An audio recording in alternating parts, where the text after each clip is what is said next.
Hello, everybody, and welcome to This Week in Gwent. We already started talking with GhostArya off the record pretty much, and I kind of felt like we could talk, and I was like, oh, wait, we should actually probably go live. So, Arya, hello. Good to have you. How Hi. you doing?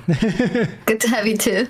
Really nice to be here, finally. Yeah, finally. It's been, I was thinking about it. I was like, wait, I never had Arya on. But then I thought I did because I saw you during the 20th anniversary thing. So I was like, yeah, for sure Arya was here. And then I kind of looked through all the episodes and I was like, no. Okay. So my bad then. Sorry for that.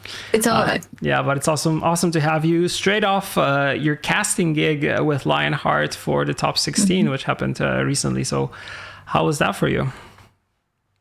It was great, but it's very new for me. So it was still a little stressful. It is way more tiring than streaming. Oh, it feels, it's like 2 hours in casting and I'm already like... So it feels good because Lionheart is a good partner to have next to me when we cast. It's kind of easy to bounce off him. Yeah. And I was super excited to do it because it feels so different than normal Gwent. Tournament Gwent is great, right? Yeah. But like you mentioned, I feel like it's super stressful in the beginning. Like I've only done casting once, but it was in Polish, and I remember it was it's super stressful because you have like the deck list, you have all the things, and you need to be kind of thinking about this, knowing the players a little bit, talking about some background concerning them and stuff like that. But I feel like you kind of are always in your head thinking that you need to be hitting properly like all the plays and stuff like that to explain them so people understand like what's going on. And you also need to be catering to multiple crowds, from people who know the game super well to people who might not even know like what's going on, but they tuned in and they want to check it out. Yeah. So you don't want to over-explain the basics, but at the same time, you want to entertain the audience, right? You don't just want to be stated there and explain everything that happens on the screen. Exactly. You have a nice setup right now. Very, very familiar. I saw some people noticing it also in chat. So you've been traveling now a lot, back and forth. Yes. So busy times. We were also talking that, work related stuff and stuff like that. There's just a lot going on. But when did you find a space in your life for streaming, for Gwent, card games and stuff like that? Was it something that how did all this originate?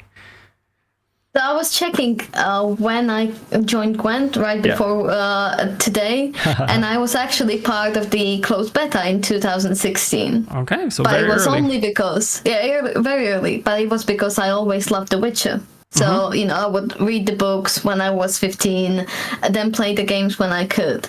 And Gwent was kind of an afterthought in the sense I was like, oh, it's a new Witcher thing, but I was never into card games. Okay. So when I first started playing Gwent, I had no idea what's happening. And then streaming was a COVID project because I was locked at home. I was like, I need to do something. Yeah. And so I started streaming without any knowledge of streaming. So my first stream was, I don't know, in August 3 years ago. And it was at the same time when I was still watching YouTube about 10 top things for new streamers. I think we all watch those to kind of, get the basics to kind of understand like what's going on. Yeah. So then Gwen kind of eased me in card games after I read the whole Aretusa vocabulary and everything like that. And then I kind of branched out to more card games like Snap Now or things like that. Because the way I would see card games before was it's think from a big game I like that I can play, like Hearthstone. I used to play World of Warcraft and I was like, oh cool, something else from the big game, right? So that's kind of how it all happened, and then Gwent kind of stole my heart, because the community is great. Yeah. And it's a great game that you can keep coming back to. So 3 years later, here I am, still playing Gwent. Nice, nice. I also respect the fact that you are sticking to it. I know we kind of announced that this year is kind of let's say, not the final year, but kind of the year before we give things into the hands of the community. So pretty much the game goes in the hands of the community. So it's really nice to see you sticking around with us and creating content, and also doing the casting, like I mentioned, the top 16 that you did recently with Lionheart. Like super appreciative of that stuff, because it's important to us. And I was also like thinking about it. It's been like 7 years since we started working on the project, or even more. And it's just been such an incredible ride. And I also was thinking about, like, I would probably not be in the place where I am today if it wasn't for Gwent. So it's incredible. And it's funny that you also mentioned the fact that it kind of started through The Witcher, because when we were developing this in the very beginning, we were kind of doing it for Witcher fans, because they were the ones that were the most vocal, like, hey, we love The Witcher, we love Gwent, let's have a Gwent standalone. And let's totally do it. And it was really cool because like we were thinking, like, which crowd will we kind of appeal to? Will it be more CCG people, or will it actually be people that are more like Witcher related? So it was a mix. I feel like when the game started changing a lot, then maybe we kind of, the let's say the Witcher people, they didn't really, stay, because they were like, okay, this is becoming something different. But some kind of still stayed around because of the art and the characters that we started introducing, which were maybe not present in the games, or were in Witcher 3, but then were portrayed in cards in a different way. So they were like, okay, there's this association and stuff like that. There's also a lot of spoilers true. in some of the cards, which was interesting. But yeah, I feel like we started getting this mix in terms of the player base at some point, and then we started like seeing more CCG people coming in. So that was pretty much pretty interesting to see. But yeah, I always imagine like the majority of the people that were kind of joining, especially in the beginning, were people that wanted to like know more about The Witcher, right? And that makes sense, right? That was probably a good thing for Gwent at the time, that it has such a massive fan base already from Witcher. And then you kind of, as you made it more CCG and the esports thing opened up, then it logically attracted another crowd. Yeah. It was bound to happen. And also, I feel like we were very set in the beginning to have everything to be as competitive as possible, and actually have like a healthy meta and have like an interesting competitive scene for it. So like esports kind of drew in very, very quickly. Like we wanted this to be competitive. While I kind of feel like CCGs right now, I don't know if they're kind of like, but also other games I feel like are kind of moving a little bit away from the esports aspect. I feel like it's always one of those things that you go in very high, and then the drop off point is kind of crazy, which is interesting. Of course, I'm not counting into this like League and Dota and stuff like that, but I feel like that's kind of like a different thing. I think even if League and stuff like that, it's difficult to keep up the hype and keep up the events as big as they always were, right? So a lot of things change, and then it kind of slowly dies out. True. But I'm really hopeful that won't happen with Gwent. Honestly, you said, you appreciate us sticking for Gwent effectively, and I'm really hopeful that part of the community will stay even next year. Yeah. And we can still do community tournaments and stuff like that. And I think that could still be lots of fun. Totally. I hope that scene keeps going. I totally agree with you. It would be really cool to have that. And if we can still, offer any type of support for that, we would probably still do it, because I see why not. It won't be like we're saying, hey, okay, you guys have it. See ya. We're gone. Goodbye. See you never. But yeah, totally not the way. But yeah, I was also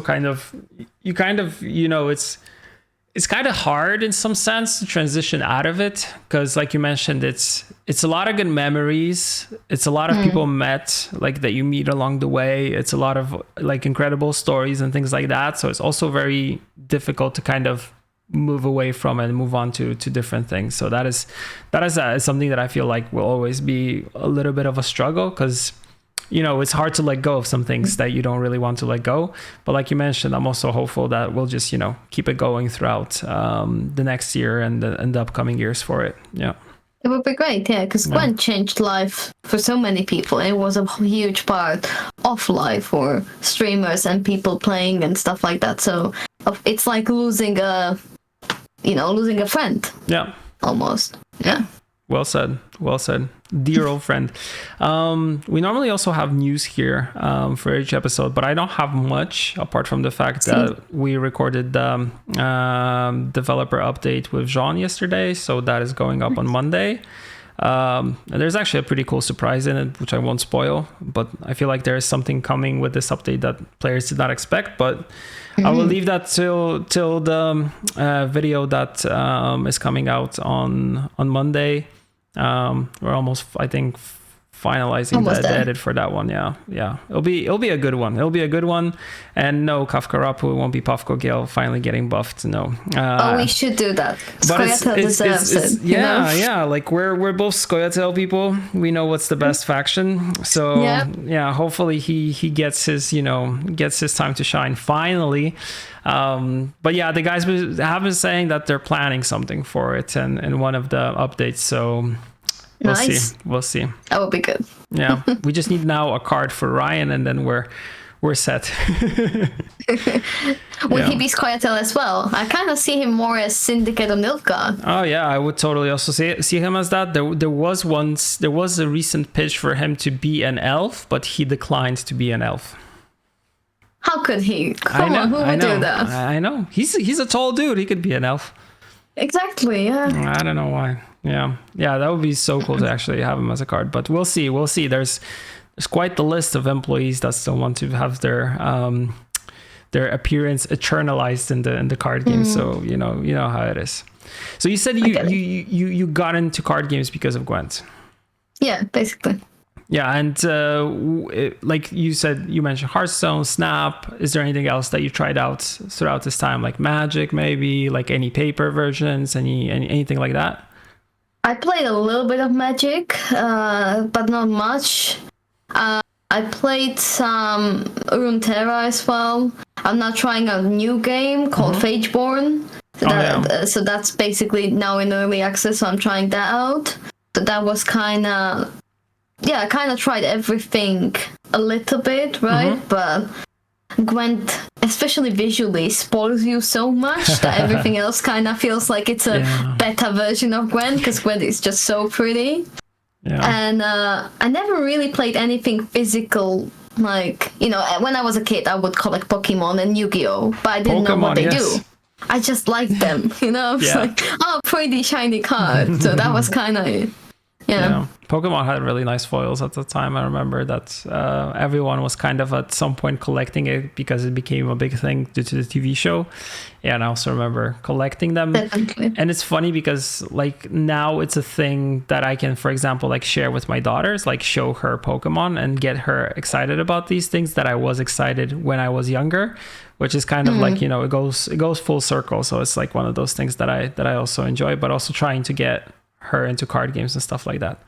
She doesn't have like the attention span for it, but we'll get there. Yeah, she'll get there eventually, right? Yeah, card games and maybe that just introduce her to games in general, and then she can play whatever she wants. That's what we're kind of doing. Like Marvel Snap has been, no, not Marvel Snap, Pokemon Snap has been card games has been the kind of go-to thing for her. So it's the one where you take photos of Pokemon. It's very easy to do. Okay. Yeah, it's very easy to do. So she's enjoying that right now, and it's on Switch, which can be portable, can be on TV.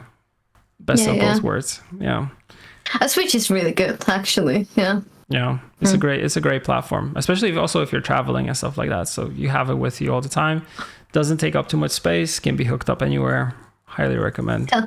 Tell me about it. Every plane ride I take, I'm on my Switch playing Animal Crossing, Animal Crossing, great choice. Yeah. It's one of those games that have like 500 some or more hours in, but you probably have more.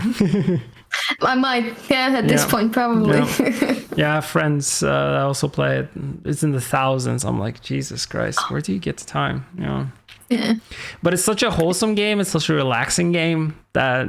like anytime you just want to relax and just play it.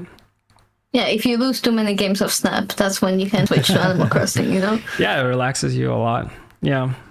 Which honestly is interesting that a lot of card games stress me out, but Gwent doesn't really. Because Gwent feels more... You know how I play Gwent. I don't really play Gwent to win. I play Gwent because I like the way it works. And occasionally I win, right? So... I feel like Gwent can be played that way, and then it can also be relaxing if you're just not stressed about it that much. Yeah, I feel like I don't know if it's less punishing to some extent. Like even if you're playing ranked, of course you're gaining and losing, but I feel like it's less stressful than some other games that I play. That I feel like I get more tilted. Like when I play Magic, probably also a little bit more tilted than I would playing Gwent, for example. Snap is kind of different because I kind of treat it as something that I do on my phone in between stuff. So it's kind of like quick couple games, do your dailies, and kind of move on. So with that one, I also don't feel like there's a lot of stress unless you get into this mentality that you want to grind actually and like progress. And then when you're like losing cubes, and you're like, oh no. Exactly.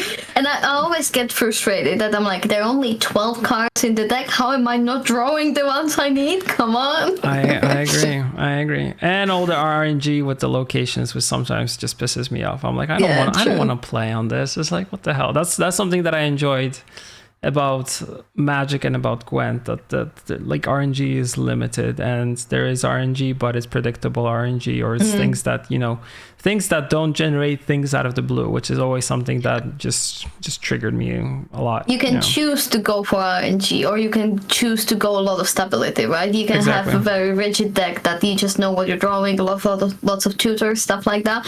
Or you can go Shup and Rune Mage and Agua, whatever it is. Yeah, but I feel then like you're playing for it. Yeah, but still Shup is kind of like it's limited RNG to some extent. I feel like it's maybe it's not fully predictable, but there is some frame in which kind of the outcomes are there. So true. Yeah. It's in the fun limit of RNG. Yeah, totally. So you said you also started streaming in the pandemic, so this was something just to pretty much connect with the community, or kind of just take your mind off of stuff and just interact with people, right? Like a social thing. Yeah. Because I started streaming, and then a month in streaming, I broke my elbow. So I was even more just at home. Because I fell from like a rock climbing thing. So I go rock climbing, so I just fell down, broke my elbow, and that was just not it. And that was my contact with the world at the time. And that was really something that helped me a lot. Because COVID was isolating for me, because I'm not used to working from home. I'm not the kind of person. I love being outside. Yeah. And I've always worked with people. So being at home suddenly just felt like my entire world collapsed. So streaming was great. It was just, there were people I could talk to, game that I enjoyed. It was amazing at the time. Yeah, I totally agree. I feel like it was a moment where a lot of people who didn't think about streaming before decided like now it's probably the time, because I just feel lonely for most of the parts and not interacting with others. I remember it was also weird to kind of like move away from, I remember packing from the office and actually moving into working from home. Like it's okay if you're like, for example, like, my wife, she also works in CDPR, so it's much easier because like we kind of have the same job, so kind of you have this like small office aspect, but it's cool, but you also miss like all the other people that you get to work with and interact. So even now when we do a lot of our work from home, we still like, jump into the office 1, 2, 3 times, whatever, during the week, just to interact with people. And kind of, I also feel like it's good for team building and just for like remembering that you are more than just, because on conference calls it's just icons or small like cameras and stuff like that. It's much different than just like normal human interaction, which I kind of feel like we lost a little bit due to COVID, because it's like pretty much like almost 2 years taken out of your like calendar very quickly. Yeah, definitely. And we talked a little bit about it before we went live, but with the line of work I do, I work with teenagers that have different kind of diagnosis, right? But you can see it with the kids, especially, that they were at home between the ages 15, 17, and that seems so much more than it seems for us. Because when you're an adult, it was 2 years. Sure, it was horrible, but you kind of move on. But when you were a kid, it just really changed the way they enjoy the teenage years, right? Yeah, it kind of takes away those years from them. And also for them, the teenage years, I feel like they're very developmental when it comes to them as being, young adults and stuff like that. So it's very difficult to be pulled out of your kind of social group and kind of be put back at home, and also doing things like doing all this remote stuff for me is just like, not the best. I just like the aspect of hanging out with people. I feel like also when you're doing meetings that require some creative input or require some some brainstorms and stuff like that, it's much cooler just to get some people in the room, get a whiteboard, and then just jot down ideas and bounce ideas off one another. And it's much more interesting than kind of the work thing. Plus, kind of home office is this thing that you're kind of you take a quick shower, you jump in your sweats to a call. It's like then you go and you do the dishes, you put in laundry and stuff like that. So it's kind of like it's a mix of those things. And also something that was mentioned here in the chat by Lionheart, the casting in person is much nicer. And I totally agree. Like casting and also doing events in person is much better than doing them online. For also just to hang out with people if there's time, because there's hardly ever time because there's a lot of work. But just the whole journey of going to a city, we also got, we used to get dressed up nicely in suits and stuff like that. I still get them, but the rest don't. Like Lionheart doesn't need suits. He has more than enough. But like that whole thing just makes the experience, I feel like, just a little bit more than just tuning in from your personal space. Definitely. But me and Lionheart actually cast in person because we always meet up at the same spot. We try to do that at least, but you're right. It just brings the event so much more alive, right? I feel like it's not. The 20th anniversary was great. Yeah, like all the GWENT people meeting, that was amazing. We were so happy to do that because it's been like, I know for our community team, it's something that is very important. Like to have these events where we take people, even if it's from Poland, but if it's broader, taking people for this one, it was across the world pretty much, and having them come in and fly in to our studio for like an event.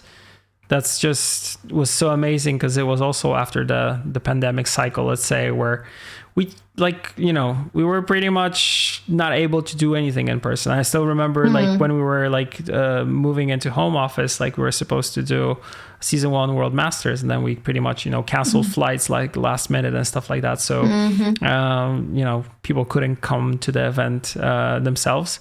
So after that, it was actually cool to do it in person, because I also knew like a lot of the people like from the GWENT side, and also a lot of our casters, like they just wanted to meet up once again, one spot just to hang out with one another. Because something that you also mentioned in the beginning, which I also kind of mentioned here a lot, is just the fact of, having this community and building this community. It's really cool to, from time to time, just to meet in person, actually interact live with these people instead of just interacting online, which is of course cool. And I feel like we're kind of spoiled to have this ability, because I remember as a kid when I was super young, we didn't have cell phones and stuff like that. So interacting was just, let's meet up here after school, and everybody would come and you would hang out, and like it was cool. Or you would go to like that person's place and kind of ring them up from downstairs, like, hey, can this and this guy come out? And like to the parents. So just to have this possibility. But I feel like it's very important to have this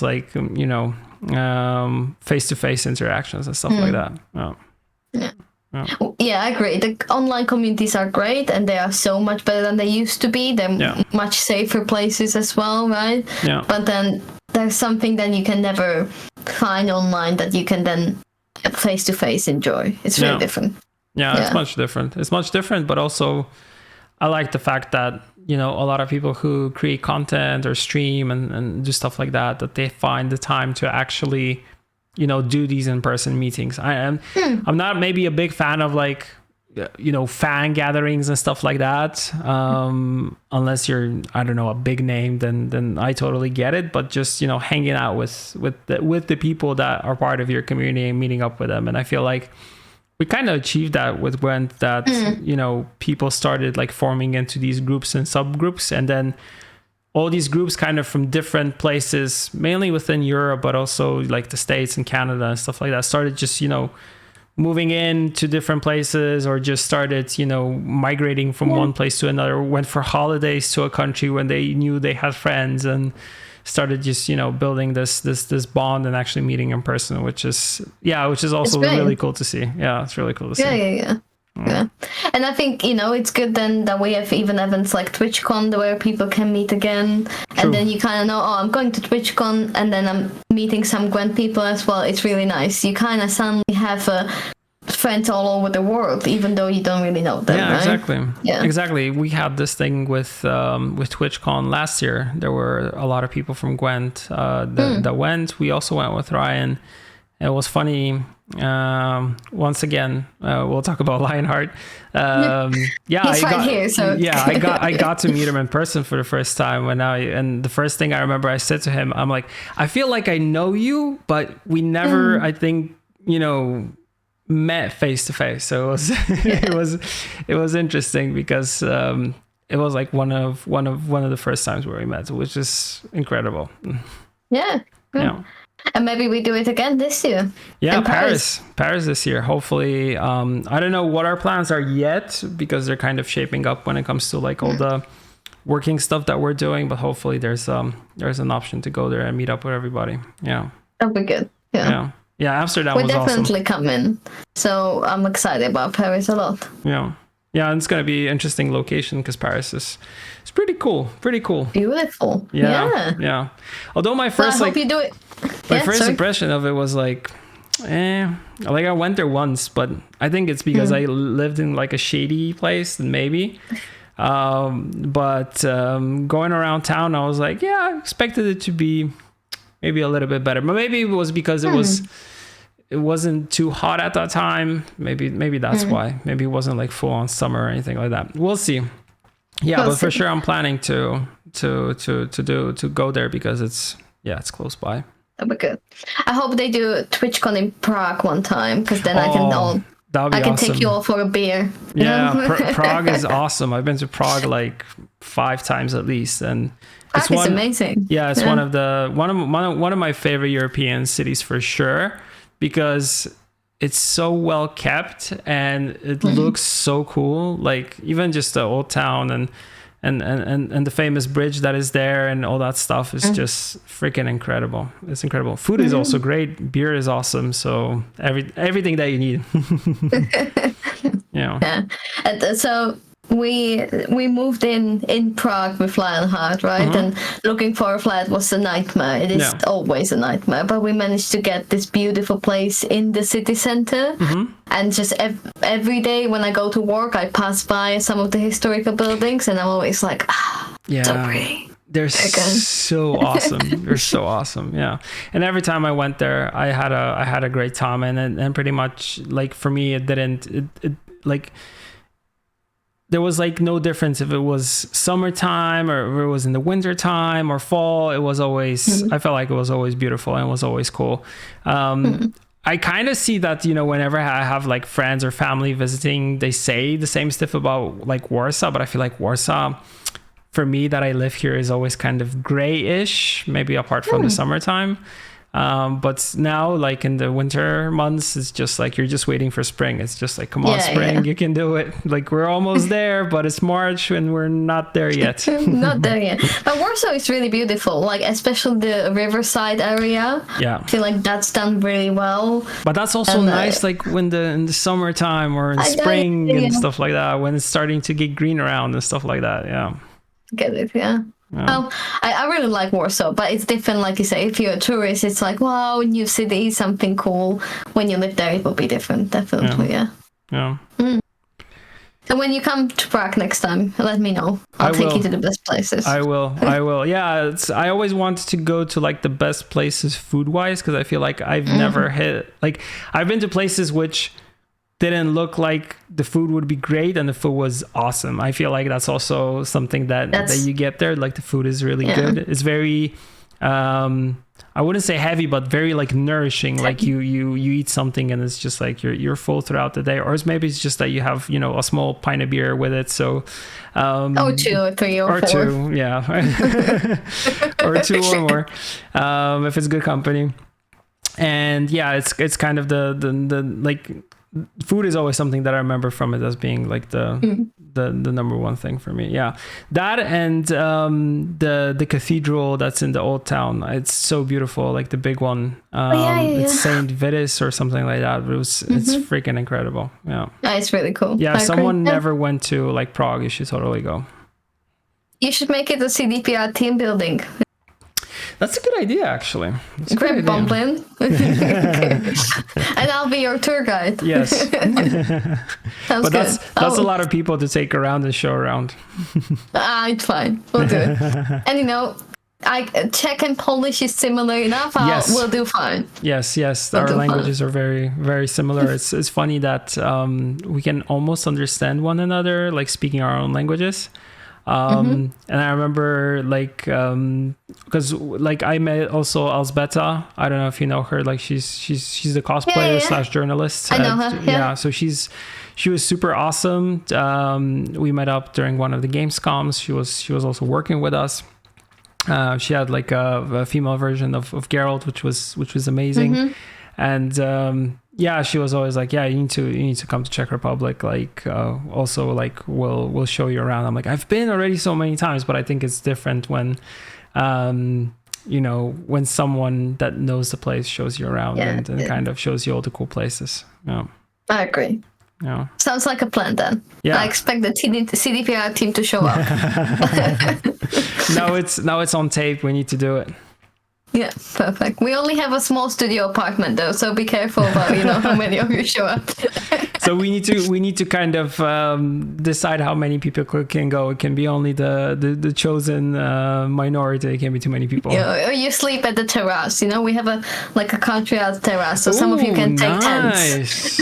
Terrace, okay. Yeah, in the summertime that would be nice. Yeah. We could camp out in sleeping bags. We could do a barbecue. Barbecue. Oh, you had me at barbecue. Sounds like a plan. Yeah. That's pretty cool. Where in Czech Republic did you grow up in? I grew up at the northern part of Czechia, like close to Germany. But if you think Warsaw's grey and depressing, that's worse. So I basically left as soon as I can and never came back. Yeah. They're sad cities, right? Yeah. There are a lot of those. Industry heavy. Just nothing there. It feels like the Wild West movies when you see like the empty road and the just that's how it feels every weekend. There's so many places like that in Poland that feel like they're just gray, depressing, and there's nothing there, and you see just people like going from those places to bigger cities. And I feel like they either do it at the moment where they're like starting their university studies and things like that because they want to go into the city and kind of experience like city life and see kind of people moving around and things happening instead of just like being stuck in a smaller city where there's less opportunities and stuff to do. Which I totally get. Yeah, I totally so I moved get that. to Prague, and then I'm moving to the UK in the end of this year. Actually, nice. So I'm exploring the world slowly but surely. That's we'll cool. see how that goes. Yeah. It's scary. How are you dealing with that? Because it's a big cultural change too. It is. I'm not sure honestly how it's gonna go yet. 'Cause of course it's exciting to move in with Lionheart, and so we don't have to travel every week. Yeah. But then I don't even know what kind of job I'm gonna do. Like it's just when people ask me, I'm like, maybe I'll stream full time for a while. Yeah. Maybe I'll go work in the coffee shop. Maybe I'll actually do my job. I have no idea. So it will be. It's almost like if you started the New Game Plus in the game. Yeah, but New Game Plus, you start at least the quests are familiar and the setting is familiar. Here you're kind of like thrown into a new place. Unless this is like New Game Plus and like Dark Souls or Elden Ring, then you don't know what to expect. You have your loot at least, right? Yes. I'm just gonna break in my loot and start a new place. So. Yeah, it's good in situations like this. It's good to have streaming as a base that you can fall back on. Just getting some option just to get some money going out of that, and also like using that plus having the possibility to look for other things, like see other perspective and explore new things that you can do. it's totally like it's good to have that as something that kind of, you know, it's like a safe space that you have, that, you know, okay, if I can't, you know, instantly find a place for myself or a job that I want to do, then I can fall back on this stuff. And I also feel like, you know, jobs like, you know, working at a coffee shop and stuff like that, it's still cool, and it's also something that you can easily fall back on. Before you find kind of like the job that you want to do, or the job that you normally do in Czech Republic that you can do now in the UK, right? Exactly, yeah. And at the same time, I don't think I think UK is struggling when it comes to healthcare workers now, so it shouldn't be an issue. And I am, like, I study at medical faculty, so officially I am a healthcare worker, so I can always jump back into that. It's just not, how do I say, I'm not the best when I need to work too much. Like, I'm not gonna lie. Like, I'm very happy with like 2 or 3 days a week, and everybody would be, right? Yeah, I totally get that. Because I feel like we kind of, surely but slowly, we're kind of moving away, at least in some jobs and in some companies, from the fact that, you know, it's always like this grind at work, that you're working every day, and it's not just the 8 hours, but it's more. And then you see people who are just either unhappy or unfulfilled or just tired all the time, and they don't have time for personal life and stuff like that. I know you got to pay the bill, I know you got to do all that stuff, but like, actually thinking about your mental health and having some space is good, so you're not tired all the time. Exactly. How many hours is a full-time job in Poland, by the way? 40 hours a week? Yes. Yeah. So I was looking at some you know, job posts already in the UK, and they were like, part-time job. I'm like, perfect, I want to do part-time. You know how many hours it was? It was 37.5. 37.5. That's part-time. Jesus what am I doing with Christ. those 2.5 hours extra? You know? Taking a nap every day? I mean, phew, yeah. I mean, if you even split that 2.5 hours on a week, that's nothing. That's just like a coffee break. Day, right? That's just multiple coffee breaks that you accumulate throughout the week, and it's like, Didn't like that. yeah. I'm not surprised. Yeah, but it's good. Yeah, to try and keep a lot of people in balance. the UK are working hard and working long hours and working like for big corporations and stuff. Like I have a very, very dear close friend that he works in London. He's an engineer, and they work like crazy hours, but he loves his job. Like he doesn't get super tired, and he unwinds on the weekend. But I also talk to him, like it's also become this thing that, you know, if you're in a senior position, you kind of have a little bit more, you know, when it comes to your schedule, it's kind of rubber bandish. You can kind of, you know, move it around. You can, you know, adjust times in terms of like meetings and actually focus hours and stuff like that. So it's not as draining as it is if you're coming into a job and you're kind of learning the ropes, and you're mostly doing overtime because you just want to, you know, it takes you more time to do like some, let's say, easier menial tasks instead of you know, someone who's kind of proficient at the job and kind of can do it pretty much quicker. Yeah. But, you know, long term, I would love to be able to keep streaming as like something I can do 2-3 times a week, and then if everything goes well, being a therapist is nice because you can schedule your clients, and let's say I work 2 days a week, 3 days a week, I can stream. That would be the dream for me. Yeah, and then you also, it's really cool because I feel like it's you're doing 2 things. Like, first of all, like the thing that you're doing, like working with others, is just incredible because I feel like we need more people minding about, you know, people's mental health, because I feel like it was, back in the day, it was something that wasn't really talked about. People could not also talk about feelings. I know that guys wouldn't talk about feelings because they would be like, we're too manly to talk about stuff like that. Boys don't cry, you know? Yeah, boys don't cry, all that bullshit. And also there was a lot of people like dealing with a lot of stuff, not talking about it. And we're kind of, if you accumulate that inside you, it will just eat you up from inside. So like, kudos to you for doing that, because it's also challenging for the person that is working on the other side I can imagine, or I can't imagine, but it's pretty much, it's just, listening to others and kind of seeing, how difficult their life is, but also trying to help them, which I think helping is something really important. And but also having this other thing that you do. So streaming, I feel like it's a great balance. It's a great balance. Yeah. It's really good. I can't imagine doing my job, like my real life job, every day 8 hours, because then you're just burned out in a year. And then who are you helping, really? Right? Yeah, you're not. Yeah, I feel like if it was so intense, like it was very hard to kind of keep it more. It has to be something that is kind of personal, is more, it has this like one-to-one thing when you're out of you're building a relationship with the other person and understanding them well, instead of treating it as something that, okay, here's my schedule, I have this much time for you, next person. It's kind of, it became this automatic thing, which you never probably want in this field when it comes to work. But neither do you want that as a streamer, right? Because if you're just streaming Gwent 10 hours a day every week, burnout, then how quickly are you just gone, right? Yeah, like we've seen this throughout the streaming landscape. Like, it's very difficult to stick to one thing that you're streaming. So I'm also happy that streamers are trying variety, and they don't feel like they need to be bound to one game. I know there's a lot of community people that kind of hold people accountable to only playing one game, or like, oh, you're supposed to be only playing this, you can't have this, you can't have orange and apples, you need to stick to oranges only or apples only.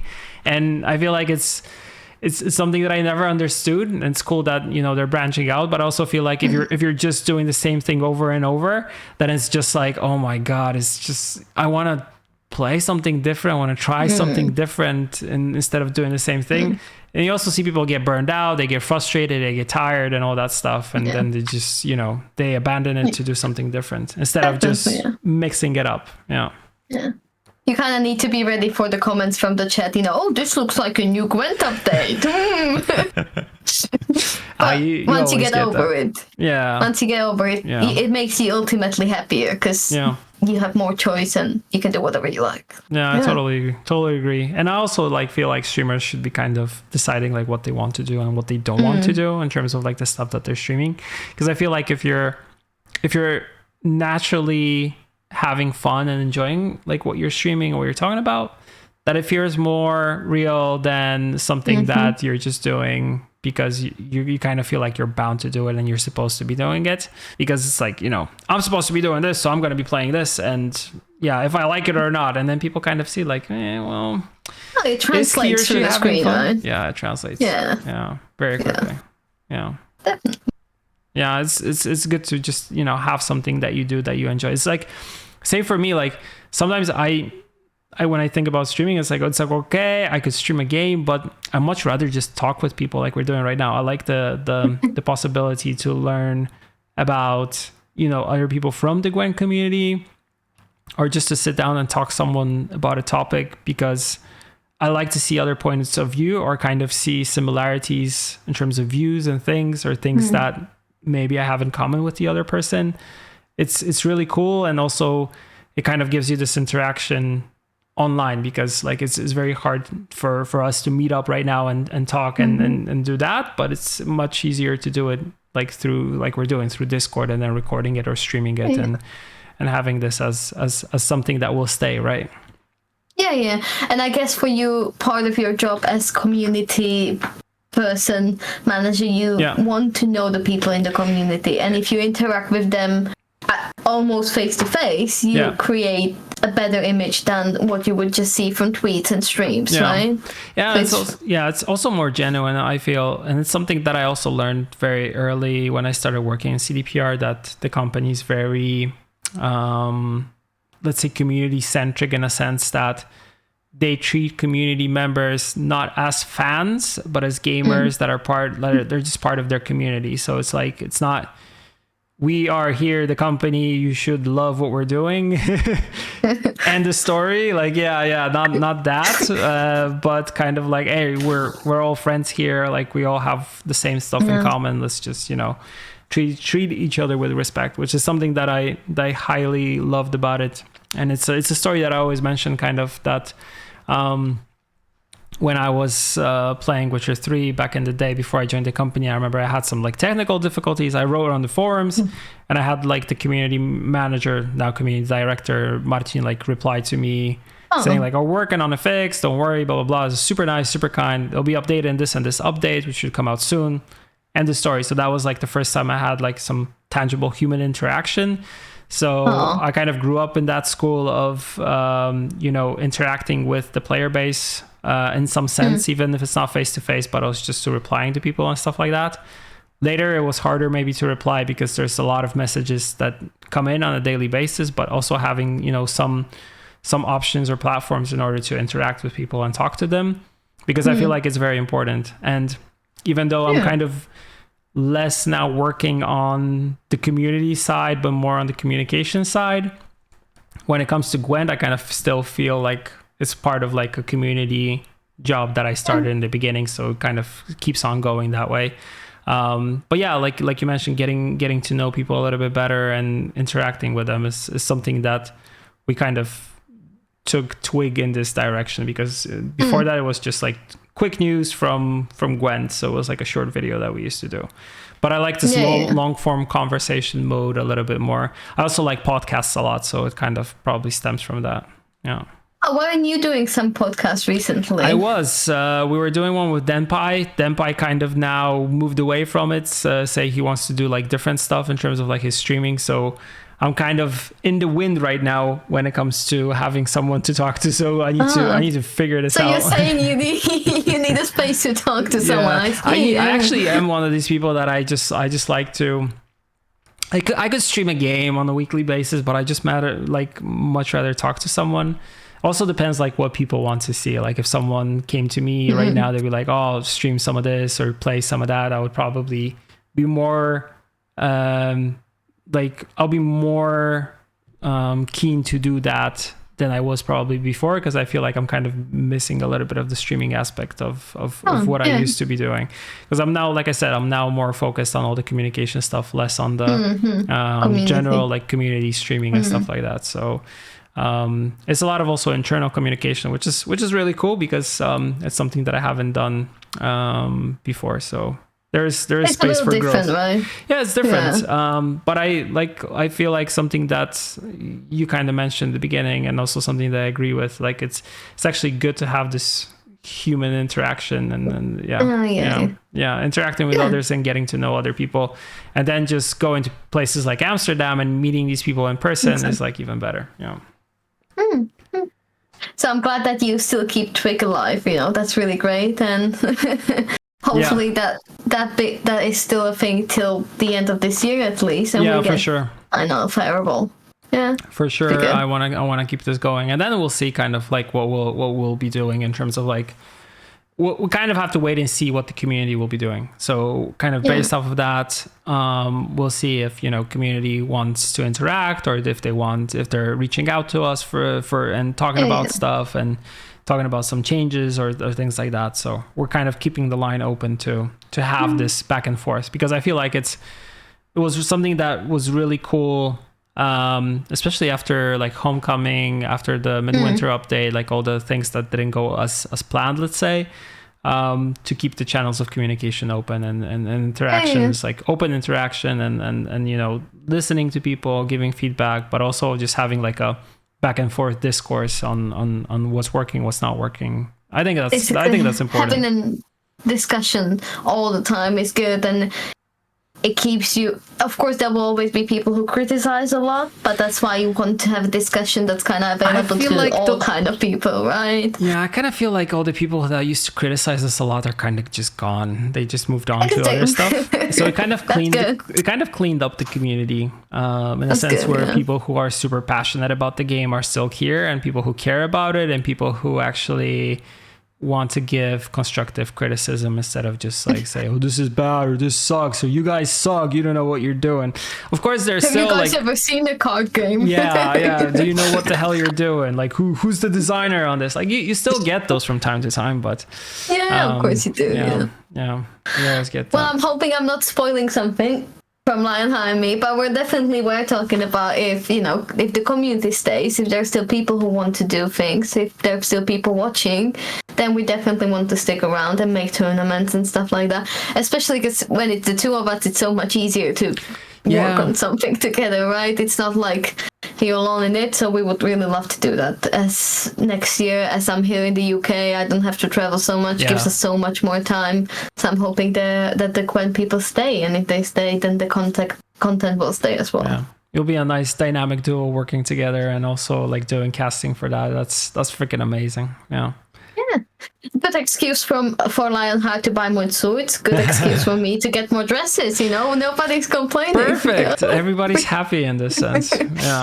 Yeah, and then you'll be a well-dressed duo ready for the thing. Yeah, he just wrote deal in chat, so I guess it's official. Yeah. Yeah. Well. Great job. There you have it. That's amazing. That's really cool, and it's really cool that you're saying that and sticking to it because like I mentioned in the beginning, it means a lot to us.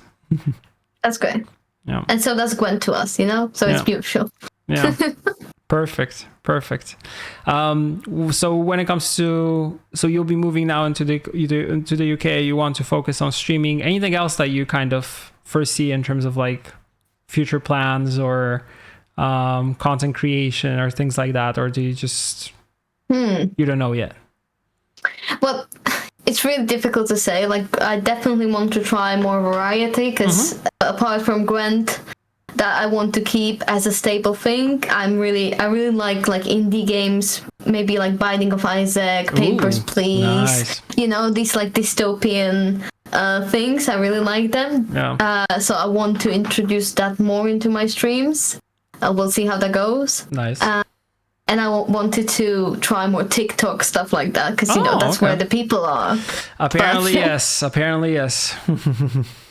So, and even GWENT TikToks does pretty well. I don't know if you know, but some funny GWENT moments, they do great on TikTok. I'm not a big TikTok person. I think it's age related, but I recently started like checking it out a little bit more, and I see the appeal of it and how addicting it is. It's just it's interesting for me how like these short form videos work for people. That I feel short attention span is like, okay, done. 15 seconds ideal. So no, I really want to stick with GWENT. I want to work on my casting because the first few experiences were great, but I still know there are things that I need to work on. So that would be something that I want to stick to, make more tournaments, enjoy that, because I definitely feel better as content creator than a GWENT player. I'm never gonna be trying to be the best player in the world. Maybe, who knows, maybe I'll try it for the last Masters, But casting GWENT and making content for it's fun. So that's kind of where I want to stay. And I don't know if you know, but last year I did a tournament when you had to bring decks with cards that were not used. So I made like a list of tempests or stuff like that, and you would have to include it. So I definitely want to do more of that kind of induces more creativity in people, and it's just not meta. Although the meta now is great, but still.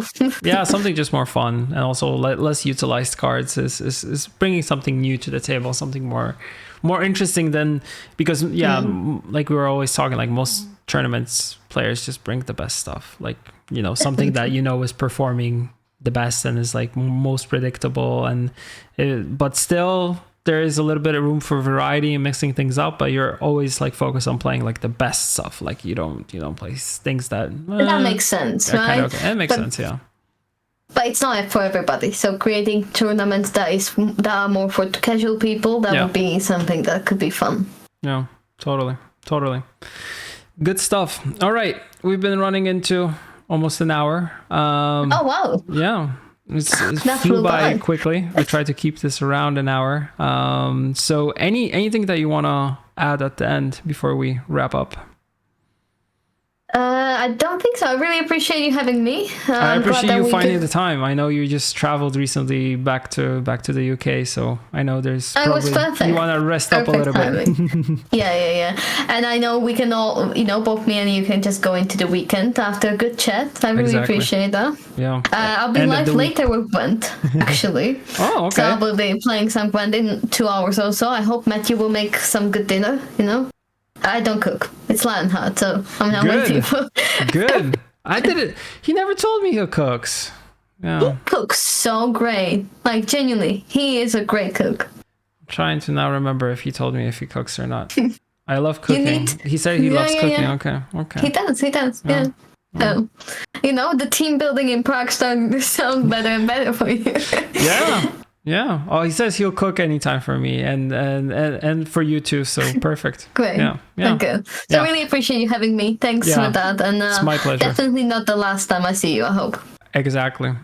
And we need to make the Prague thing happen now. I feel invited to come to Prague. So you'll see me there soon.